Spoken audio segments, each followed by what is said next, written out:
software.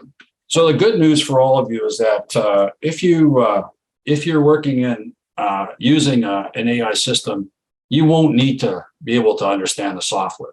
But somebody in your organization, maybe yourself, will need to at least know what's going on with the software and how to make it work. So I'll just say, try to keep this simple, but to start with, there's three basic building block algorithms in all software: linear, conditional, and loop. Linear it's a recipe, just go do it.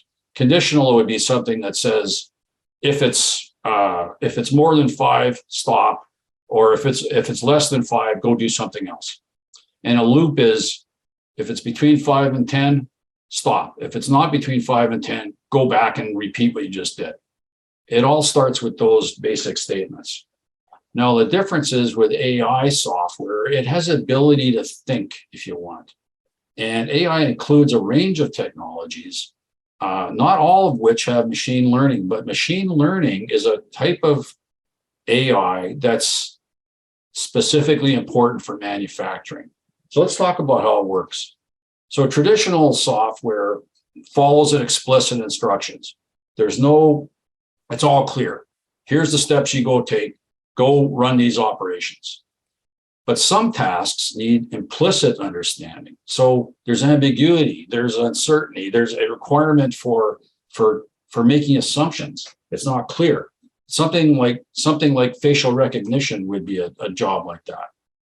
So machine learning uses data and as a data change, it changes the steps that it'll take to complete the job. And it starts with sample data that you give it, that's called training data, and it learns through iteration. So machine learning is repeatedly presented with a data set and asked to predict the output. When the output is there, the program is corrected so that it gets better and better. So the more iterations it runs, it becomes extremely accurate.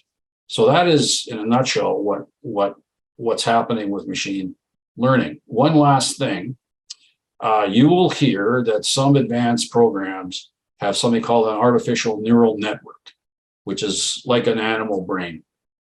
And that is referred to as deep learning. So let's just get the terminology straight. Machine learning is a subset of artificial intelligence. Deep learning is a subset of machine learning. But you can use any one of those and be correct, because as time goes on in manufacturing, all machine learning will be using deep learning. I tend to just talk about machine learning most of the time. Today, I'm just using the term artificial intelligence, but don't get hung up on terminologies.